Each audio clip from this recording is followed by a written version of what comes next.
Unscripted! Lois, will you get a load of this guy? He's doing the whole video without a script. What a loser. Welcome to BigDamnLove, a show where I usually open it by saying that I use it as an excuse to talk about stuff, and I make a dirty joke, and you giggle, and I die a little inside. Now imagine you looked at the thumbnail for this one and thought, really? But yeah. He's our Family Guy. I have an interesting history with Family Guy. My first ever television credit as a performer was voicing Stewie Griffin in a Stewie Griffin impersonation ad for BBC Three's Be On TV campaign back in 2008, I think it was. If you want to see the takes of it, I did upload them to my YouTube years ago, and I will link it below in the description. It's over on my YouTube channel. But yeah, I voiced Stewie Griffin for some advertisements, and as a sort of thank you for doing the ad for them, because essentially it was unpaid work. I didn't know any better though, to be fair, I was 17. For my work I was sent a bunch of box sets and posters and a few t-shirts. So I was like, oh, I guess I like Family Guy now. I mean, I already did kind of like Family Guy. I had series 1 to 3 in that big yellow box set, where they also had like the uncensored disc as well, which is basically just some episode commentaries and the full version of When You Wish Upon a Weinstein, the episode that hadn't aired in the UK. I really liked it. It aired on terrestrial television in the late 90s, early 2000s, and I was at that perfect age where, as a kid, I'd sort of started to get a bit bored of The Simpsons, which later in adult life I was like, no, Simpsons is excellent. But I started to get bored, and suddenly there was this naughtier version. So I liked that as well. And it had an evil baby and a talking dog who was an alcoholic, and I thought it was absolutely brilliant. Cut to present day, don't love Family Guy so much. Don't you own the first 12 seasons on DVD? Well, yes, I do. But that's because Family Guy fills a weird hole in my life. Giggity giggity goo. Yeah, that's not what I mean, thanks. Family Guy is ironing television. Now what does he mean by ironing television? I hear you ask the person next to you in the House of Lords that apparently you're all sat in whilst watching this video. Well, I shall tell you. Ironing television, same with ironing movies, is content that isn't brilliant, but is enough to distract you or amuse you or has enough visual set pieces put in it that are impressive, even if the script's terrible or what have you, so that while you're ironing, you just be like, have it on in the background, and be like, you go back to ironing. Family Guy is perfect ironing television, specifically season 5 onwards. The first 4 seasons, however, I can't recommend enough. Before its cancellation in the early 2000s, Family Guy got 3 seasons out on television. That was the box set that I grew up loving before it came back in 2005, 2006, I believe it was, when the show first returned. And that first series, when it comes back, is clearly made with the same kind of love and passion and vigour of the... oh god, my hair looks atrocious. Why do I keep looking at the camera? Series 4 clearly is made with the same passion and vigour and possibly some of the unused scripts from Series 3 or what was going to be Series 4 back in the day. As such, it is Family Guy at its most purely concentrated. When that show is funny, like it was then, it's very funny.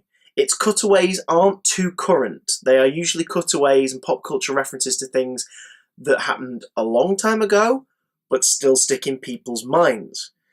So they weren't making a joke about what Justin Bieber did that year. They'd be making a joke about something that, like, the Beatles did that is notorious and legendary to this day. Because that way, the humour doesn't age. Nowadays, it suffers from trying to be current, and The Simpsons does it to a degree. They make those weird little Donald Trump inserts that just don't quite work and will age the episodes dreadfully. And South Park, obviously, is a reactive show now. South Park can still be enjoyed in bulk as box sets now, but the most recent seasons of the last few years are best enjoyed the week of broadcast because they're usually referring to stuff that's happening in the real world. Family Guy didn't used to do that so much. And when it did, it was brilliant. The cutaways worked because they were sort of with purpose. It was more about the surreal, ridiculous scenarios rather than the we say a thing and now that thing happens and that's the joke. It was no, we say a thing and then you see this weird little thing unfolding. I just enjoyed it so much more back in the day. Listen to me, I'm like an old man. Back in the day, Family Guy, back in the day. Now, there's some fantastic episodes in that first few years. There really are. But the one that always stands out to me is from season 2. It's the episode called I Am Peter, Hear Me Roar. You know, I love you, but I have to admit there are times when I wish you were a little more sensitive. And look at me. Look at me. Now, I'm even surprised saying this aloud because Peter Griffin is my least favourite character in Family Guy. Why? Because he's a dick. And I don't mean like, oh, he's a lovable dick. No, Peter Griffin is an unpleasant, horrible, unlikable character. He is not redeemed in any way. Homer Simpson is an idiot. He's sometimes selfish. He's sometimes easily angered, quick to rush to conclusions and put his family through horrible shit. But when he realises he's done that, he learns and he moves on. Homer Simpson cares about his family. Fred Flintstone's a moaner and a complainer. He cares about Wilma. He cares about his daughter. He cares about his best friends, his neighbours. Peter Griffin doesn't give a shit about anybody. I detest this character, and yet my favourite episode of Family Guy is about Peter Griffin. I Am Peter, Hear Me Roar is the story of Peter telling one too many sexist jokes at work, resulting in him being sent to a women's retreat to learn more about the people he's offending and not thinking about it, to see what life is like for them and the hardships they come up against, and to empathise. What instead happens is, because Peter is quite possibly in a place where he adapts to survive, so as not to be shunned or ignored or rejected by people, he symbiotically becomes more feminine, but to the detriment of his family. Lois no longer feels like she's with her husband. The kids are being put through really weird, cutesy, old-school housewife kind of scenarios. They're being mollycoddled a lot by him. And eventually, Lois just tries to get him out of it. And the whole episode results in a cat fight with the lady who sent him to the women's retreat. And basically, his boner brings him back to his senses. Like, he sees two women wrestling and tearing each other's clothes off. And he's like, oh, yeah, okay, I'm a man again. It's a preposterous plot, but in that 22 minutes, they do so much with it. And there was that time you got caught peeping in the ladies' locker room? Okay, move the towel. Move the towel. Oh, they spotted me. The entire opening, with the competition to get a boat, and they pick the mystery box, and everyone else in the neighbourhood has a boat. The reveal of the boats is brilliant. Hey, neighbors, where's your boat?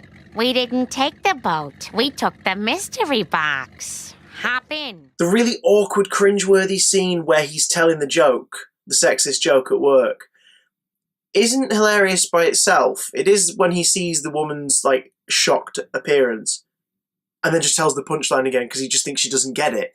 That's funny. The delivery and pacing of that moment's funny, but the funniest thing for me, weirdly, is Alex Bornstein's vocal performance when she says, "Are you telling jokes? I love jokes." I love jokes.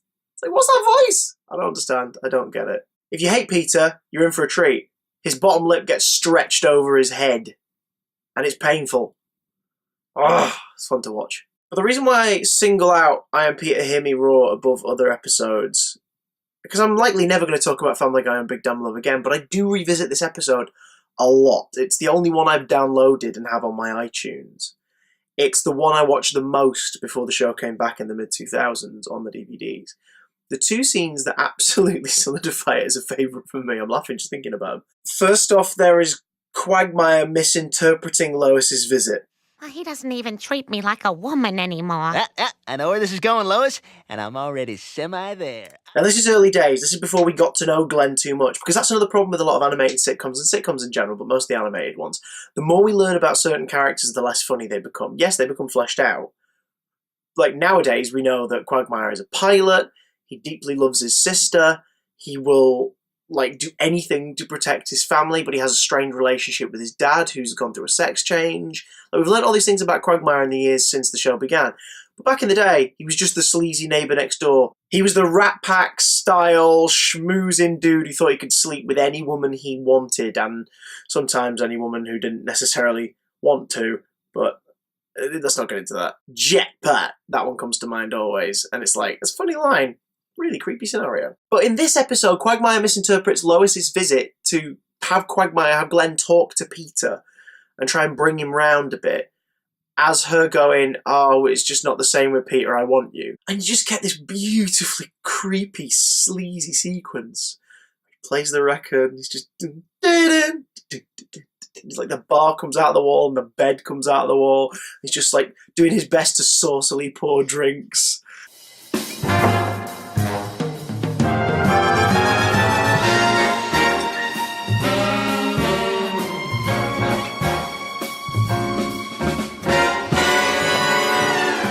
It's so weird. And then as soon as she starts to talk, he's like, abort! The whole thing disappears. It's so funny. I was wondering if you and Cleveland could help change Peter back to the way he was.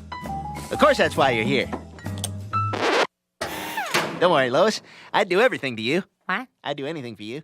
But the funniest scene in I'm Peter, Hear Me Roar is an example of what happens when Family Guy slows down to enjoy a joke. Nowadays it's too fast, or it'll stretch a joke. There's a difference between stretching a joke, though, and slowing down for a joke. And this episode has a moment that whenever I think about it, it makes me laugh. So Peter and Lois are looking at the sleeping Stewie, and he regrets never having been a mother. And this is before Lois is sick of how he's changed. And she says, you would have been a great mother. He's like, you really think so? She goes, yeah. And she goes to bed. Peter stands there looking at their beautiful baby boy. Don't think Stewie's ever been described as that before, but in the context of this scene, that's what he's thinking. And he picks him up. She takes a gentle look around. Unbuttons his shirt.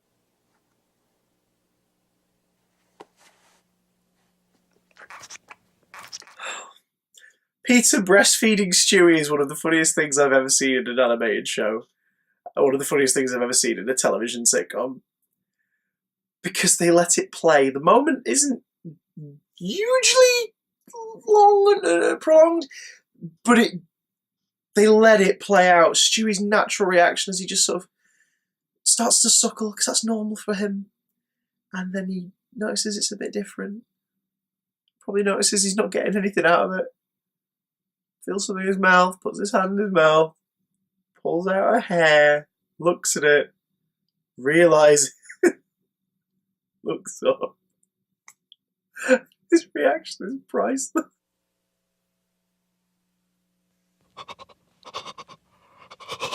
So whenever you think of Family Guy, if like me, you're not too keen on what it is nowadays and everything, but you want to see what the fuss is about, head back to season 2, watch I Am Peter, Hear Me Roar. Because regardless of my thoughts on the show now, I big damn love that episode. Okay, I've got it. If you cooked any more slowly, you wouldn't need an egg timer. You'd need an egg calendar. That's right. I went there. If you'd like to see more Big Damn content, you can press the buttons here. These are previous videos in the series of Big Damn Love. Plus, you can subscribe to our podcast on iTunes. And if you don't, I'll kill you. I won't. You can do whatever you like. See you next week. Oh.